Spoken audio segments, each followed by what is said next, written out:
श्री गजानन विजय ग्रंथ अध्याय 5. श्री गणेशाय नमः.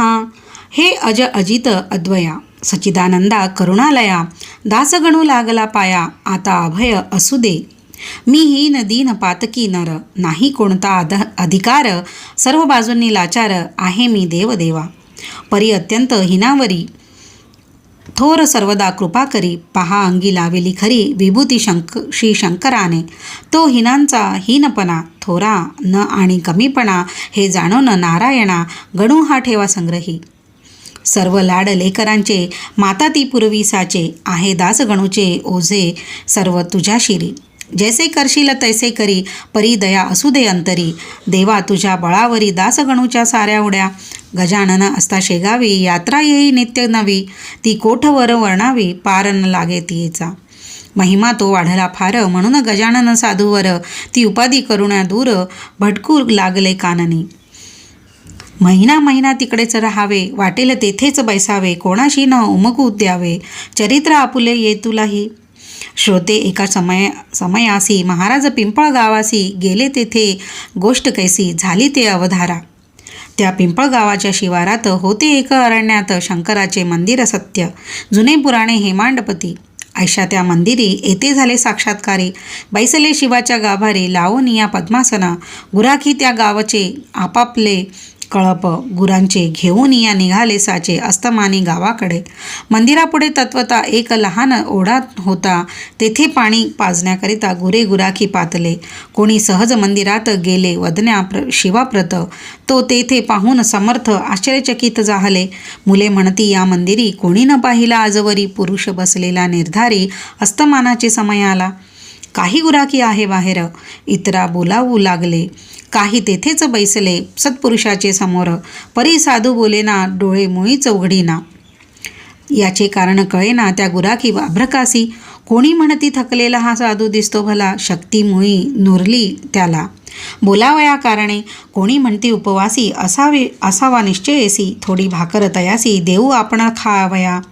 ऐसे म्हणून भाकर धरली मुखासमोर. भाविक मुळची गुराखी पोर, हलवू लागली समर्थाला. परी साधू हालेना, मुखी शब्द बोलेना, म्हणून साऱ्या गुराख्यांना नवल वाटले विशेष. गुराखी आपसात बोलती, याची मुळी न कळे स्थिती. जरी मेला म्हणावा निश्चिती, तरी आहे बसलेला. अंग ना झाले थंडगार, ऊन आहे साचार, यावरून हा जिवंत नर आहे शंका नको. कोणी म्हणे असेल भूत, मायावी रूप दावीत, कोणी म्हणे हे तर सत्य, शिवापुढे ना भूत येई. कोणी म्हणती स्वर्गीचा, देव हा असावा साचा, लाभ त्याच्या दर्शनाचा, झाला आपण हेच भाग्य. याचे आता पूजन करू अवघे आपण. जा स्नाना लागून पाणी आणा ओढ्याचे, पोरे गेली ओढ्यावरी, गेळ्यांमध्ये आणिले वारी. परम भावे पायावरी, घालिते झाले समर्थांच्या. कोणी वन्यपुष्पे आणिली, माळ त्याची तयारी केली, कंठामध्ये घातिली गुराख्यांनी साधूंच्या. कोणी कांदा भाकर नैवेद्यार्थ साचार, दिली ठेवून समोर एका वडाच्या पानावरी. गुराख्यांनी केले नमन, आदरे भाव धरून, काही वेळ गेले भजन, पुढे बसून समर्थांच्या. ऐसा आनंद चालला तो गुराखी एक बोलला, अरे वेळ बहु झाला, चला आता गावाकडे. दिवस गेला मावळून, कान आली रानातून मुले गुरांना घेऊन. ऐसे लोक म्हणतील की, कदाचित आपणासी पाहण्या येतील काननासी, तानी वासरे घरासी, लागली असतील हंबरावया. या साधूची हकीकत आपण सांगू गावात, शहाण्या वडील माणसाप्रत, म्हणजे येईल कळून की. ते अवघ्यासी मानवले, गुराखी सर्व निघून गेले. गावा माझी कळविले मंदिराचे अवघे वृत्त, पुढे श्रोते प्रातकाळी आली गावची मंडळी. समर्थासी पाहण्या भली गुराख्यांच्या बरोबर, जैसा काल होता बैसला, तैसाचा आता पाहिला. भाकरीसी ना स्पर्श केला, ती जशीच्या तशीच आहेच की. म्हणू लागले गावकरी, हा योगी पुरुष कोणीतरी आहे बैसला मंदिरी सांप्रत या शंकराच्या. कोणी ऐसे बोलले, शिवपिंडीच्या बाहेर आले, आपणा दर्शन द्याया भले. चला नेऊ या गावात, हा समाधी उतरील तेव्हा काही बोलेल, ही उतरण्या आहे वेळ, त्याला त्रास देऊ नका. बंगाल देशी जालंधर, 12 वर्षे झाली स्थिर, समाधीच्या जोरावर गर्ते माझी विख्यात होई. ऐसी भवती झाली, एक पालखी आणविली, त्यात उचलून ठेविली समर्थांची मूर्ती पहा. ग्रामातील नारी नर अवघे होते बरोबर, पुढे वाजंत्र्याचा गजर होत होता विभूत हो. म्हणून तुळशी फुले पौर टाकीत होते भले, समर्थाचे अंग झाले गुलालाने लाली लाल. घंटा घड्याळे वाजती, लोक अवघे भजन करीती, जय जय योगीराज मूर्ती ऐसे उंच स्वराने. मिरवणूक आली गावात, मारुतीच्या मंदिरात बसविले आणून सद्गुरुनाथ एका भव्य पाटावरी. तोही दिवस तैसाच गेला. मग लोकांनी विचार केला, आपण करू स्तवनाला उपाशी बसून यांच्यापुढे. ऐसा जो तो विचार करीती, तो आले देहावरती. श्री गजानन सद्गुरुमूर्ती मुकुटमणी योग्यांचे. मग काय विचारता आनंद झाला समजता, प्रत्येक स्त्री पुरुष ठेवी माथा स्वामींची या चरणावरी. नैवेद्याची धूम झाली, ज्याने त्याने आणली पात्रे ती वाढून भली. मारुतीच्या मंदिरात त्या अवघ्यांचा स्वीकार, समर्थी केला थोडाफार हाळोपाळीत साचार.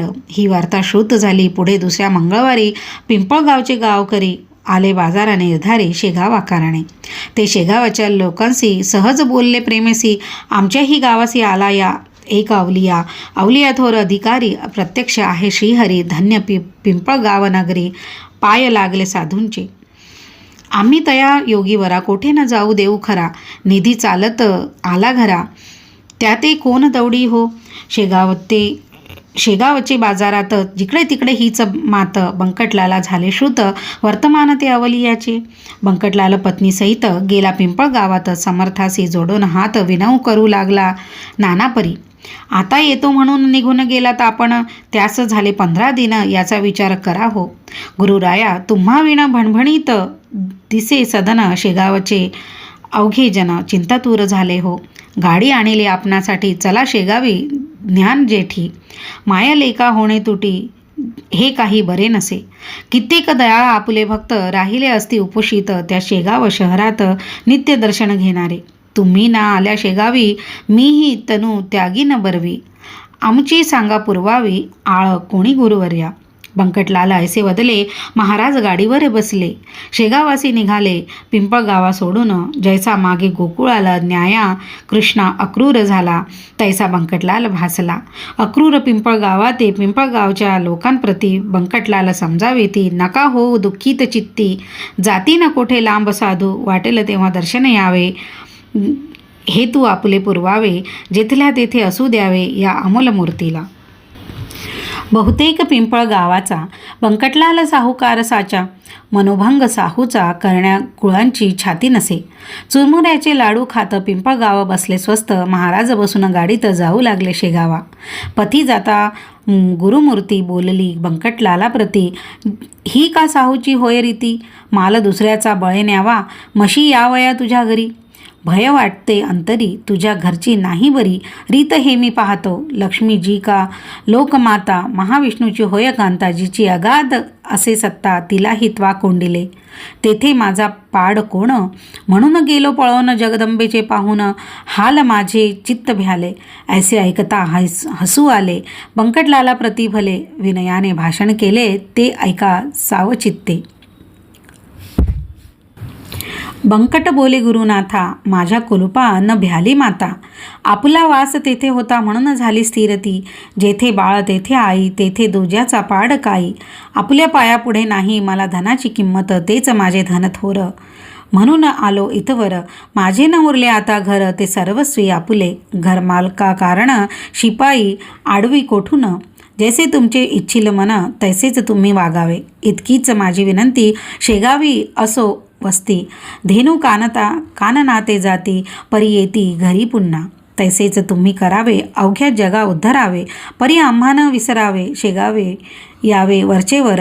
ऐसी समजूत घालून शेगावी आणले गजानन. तेथे काही दिवस राहून निघून गेले पुनरपी. ती ऐकावी तुम्ही कथा, सांगतो मी इथे आता. अडगाव नामे ग्राम होता एका तया वराड प्रांती. त्या ग्रामाकारण जाया निघाले दयाघन. प्रातःकाळी चुकवून नजर शेगावकरांची. महाराजांची चालगती वायूची या समान होती. अंजनी तनय मारुती, आला काय वाटेतून पुन्हा. मास होता वैशाख, 16 कलांनी तपे अर्क. क्वचित कोठे न राहिले उदक, ऐसा प्रखर उन्हाळा. मध्यान्हीच्या समयाला अकोली गावापासी आला. हा योग योगेश्वर साधू भला गजानन महाराज, तो काय घडले वर्तमान, समर्थासी लागली तहान, करीती चौफेर अवलोकन, तो उदक कोठेच दिसेना, अंगावाटे चालल्या धारा, घामाच्या त्या एकसरा, अधरोष्ट तो सुकला खरा, उदक विना समर्थांचा, ऐशा दुपारच्या अवसरी भास्कर नामे शेतकरी घालीत होता पाळी खरी, आपल्या त्या शेताला शेतकऱ्याची पाहता स्थिती हे अवघ्यात मुख्य असते, कृषीवल हा निश्चित अन्नदाता जगाचा, अंगी ऐसे मोठेपण परी सोशी यातना दारुण, बिचाऱ्यांना ऊन तहान सोसणे भाग असे की. त्या अकोलीच्या शिवारात जलाचे दुर्भिक्ष अत्यंत, एक वेळा मिळेल घृत परी अभाव पाण्याचा, आपणा ते प्यावयासी भास्कराने शेतासी आणिले खापराच्या घागरीसी, उदक होते गावातून पाठीशी ती भाकर, डोई जलाची घागर, ऐसा होता प्रकार शेता माझी येण्याचा, ती घागर झुडपाखाली होती भास्करे ठेविली, त्या ठिकाणी स्वारी आली भास्करा जल मागावया, समर्थ म्हणती भास्कराला तहान बहुत लागली मला, पाणी दे बाप प्यावयाला, नाही ऐसे म्हणू नको, पुण्य पाणी पाजवण्याचे आहे बापा थोरसाचे, पाण्या वाचून प्राणाचे रक्षण होणे अशक्य, धनिक पाण पोया घालिती हमर रस्त्याच्या पथावरती, याचे कारण शोध चित्ती, म्हणजे येईल कळोन. भास्कर बोले त्यावर, तू नंगा धूत दिगंबर, तुला दांडग्या पाजिता नीर, पुण्य लाभ कशाचा हो, अनाथ पंगू दुबळ्यांसाठी त्या पुण्याच्या शोभती गोष्टी, वा जो समाजहितासाठी झटे त्यासी सहाय्य करा, ऐसे शास्त्राचे आहे वचन, तुझ्यासारख्या मैदा कारण आम्ही पाजिता जीवन ते उलटे पाप होय, भूतदयेच्या तत्वे भला, सर्प कोणी का पोसला, वा जागा चोरट्याला देती सदनी काय कोणी, तू भीक मागून घरोघर केलेस पुष्ट शरीर, भारभूत साचार झालास आपल्या कृतीने, मी माझ्यासाठी घागर आणली सकाळी डोक्यावर, त्या आयत्या पिठावर रेघोट्या तू ओढू नको, तुला न देणार पाणी, नको करू रे विणवणी, जा जा करी येथून काय आपले चांडाळा, तुझ्यापासून सारखे निरुद्योगी जन्मले आमच्यात जागजागी, म्हणून झालो अभागी आम्ही चहू खंडात. हे भास्कराचे भाषण समर्थांनी ऐकून थोडे करून हास्यवदन निघून गेले. तेथून या थोड्या दूर अंतरावर एक होती साच विहीर, तिकडे धाव अखेर घेतली स्वामीरायांनी.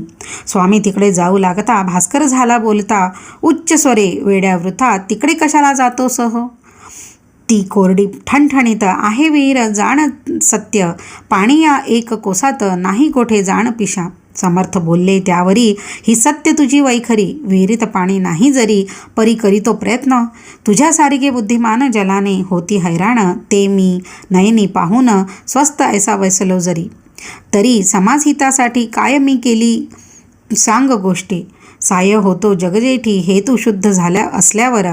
समर्थ आले विहिरीपाशी, तो थेंब नाही तियेची, हताश होऊन वृक्षापाशी बैसले एका दगडावर, डोळे मिटून केले ध्यान, चित्ती साठविला नारायण.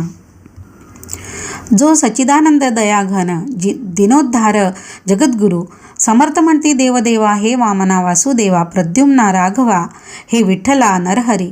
देवा ही अकोली पाण्या वाचून त्रस्त झाली, ओलही न राहिली कोठेच देवा विहिरीतून, मानवी यत्न अवघे हरिले, म्हणून तुझला प्रार्थिले, पाव आता जगन्माऊले, पाणी दे या विहिरीला. तुझी करणी अघटित जे न घडे ते घडविसी सत्य, मांजरे जळत्या आव्यात पांडुरंगा तू रक्षिली. प्रल्हाद भक्त करण्या खरा, स्तंभी प्रकटलास जगदोद्धारा, 12 गाव वैश्वानरा, भक्षिले त्वा गोकुळात, कर नखाग्री धरिला गिरी, तूच की रे मुरारी, तुझ्या कृपेची न ये सरी, जगत्रयी कवणास. दामाजी पंत ठाणेदार, त्याच्यासाठी झालास महार, चोख्यासाठी ओढिली ढोर, पाखरे रक्षिली मायाची. उपमन्यूसाठी भला क्षीरसमुद्र तुवा दिला, तहान नामदेवाला मारवाडात लागली जय, तै तुम्ही कौतुक केले निर्जलता प्रांती भले. नाम्यासाठी भरविले जल हे आण ध्यानात, ऐसे विनविता ईश्वरा, विहिरी लागी फुटला झरा. उपायाचा साजिरा विहीर भरली क्षणामध्ये, साह्य झाल्या जगन्नाथ, काय एक ना ते होत ईश्वरी सत्ता अगाध सत्य. जे ना घडे तेच घडवी, तेथ पाणी समर्थ प्याले. ते भास्कराने पाहिले, चित्त त्याचे घोटाळले, काही न चाले तर्क त्याचा. वर्षे झाली 12, जल नाही या विहिरीस, तिलाच एका घटकेस यानेच जलमय केली की. यावरून हा कोणीतरी खचित आहे साक्षात्कारी, बळेच फिरतो पिशापरी हे आता समजले. शेतीचे काम सोडून भास्कर आला धावून, धरिता झाला दृढचरण, मुखे स्तोत्र आरंभिले. हे नरदेहाधारी परमेश्वरा, हे दयेच्या सागरा, लेकरासी कृपा करा. अभ्रक मी तुमचे असे, तुम्हा ते ना जाणून. मी बोललो टाकून, आता पस्तावा झाला पूर्ण, क्षमा त्याची करा हो टाकून. बोलता गवळणी, रागावला ना चक्रपाणी, दया बाह्य वेशांनी तुझ्या मजला ठकविले. त्याचे तूच निरसन केले चमत्कार दाखवून, भगवंतांचे देवपण कृतीनेच कळले की.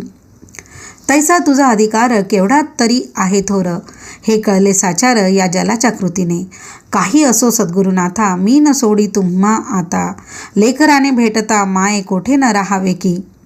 खोटी ही प्रपंच माया, आले आज कळोनिया, आता परते न लोटा या दीना अभ्रका कारणे. भास्करासी समर्थ म्हणती, ऐसा न होई दुःखित चित्ती, आता घागर डोक्यावरती गावातून आणू नको. तुझ्यासाठी हे जीवन विहिरीत केले निर्माण, आता कशाची नुरली वाण. मग हा प्रपंच टाकीशी पाणी आले तुझ्याकरिता, बगीचा तो लाव आता. भास्कर म्हणे गुरुनाथा, हे आमिष दावू नका, माझा निश्चय हीच विहीर. कोरडी ठणठणीत साचार होती दयाळा आजवर, थेंब नव्हता पाण्याचा ती विहीर फोडण्याला.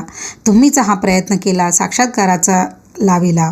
सुरुंग खडक फोडावया, तेने हा फुटला खडक. भावाचे लागले उदक, आता मला निशंक. भक्तिपंथाचा लावीन मी, वृत्तीच्या मेदिनी ठाई. फळझाडे मी ती लावीन पाही, सन्नितीची माझी आई. तुझ्या कृपे करुनी सत्कर्माची फुलझाडे, लावीन मी जिकडे तिकडे. हे क्षणैक बैलवाडे यांचा संबंध आता नको. पहा श्रोते संत संगती, क्षणैक घडता भास्कराप्रती केवढी झाली उपरती, याचा विचार करा हो. खऱ्या संताचे दर्शन आगळे सर्व साधनाहून, तुकारामे केले वर्णन संत चरण रजाचे अभंगी. तो अभंग पहावा, चित्ती विचार करावा आणि त्याचा अनुभव घ्यावा निजहिताकारणे. पाणी लागले विहिरीस ही वार्ता आसपास पसरता जन दर्शनास धावू लागले स्वामींच्या. मधूचा लागता सुगावा, जैसा मक्षिका घेती धावा, वा साखरेचा पाहून रवा, मुंग्या येती धावून. तैसे श्रोते तेथ झाले, लोक अपार मिळाले. विहिरीचे पाणी पाहिले, पिऊन त्यांनी तेथवा. उदक निर्मळ शीत मधुर गोड, अमृताहून फार. करू लागले जय जयकार, गजाननाचा लोक सारे. असो पुढे भास्करासहित आडगावासी न जाता परत, महाराज आले शेगावात. श्री गजानन सिद्धयोगी स्वस्ती श्री दासगणो विरचित, हा गजानन विजय नामे ग्रंथ हो जगासी आदर्शभूत. संत महिमा जाणावया, शुभम भवतु. श्री हरिहरार्पणमस्तु. इति श्री गजानन विजय ग्रंथस्य 5मोऽध्यायः समाप्तः.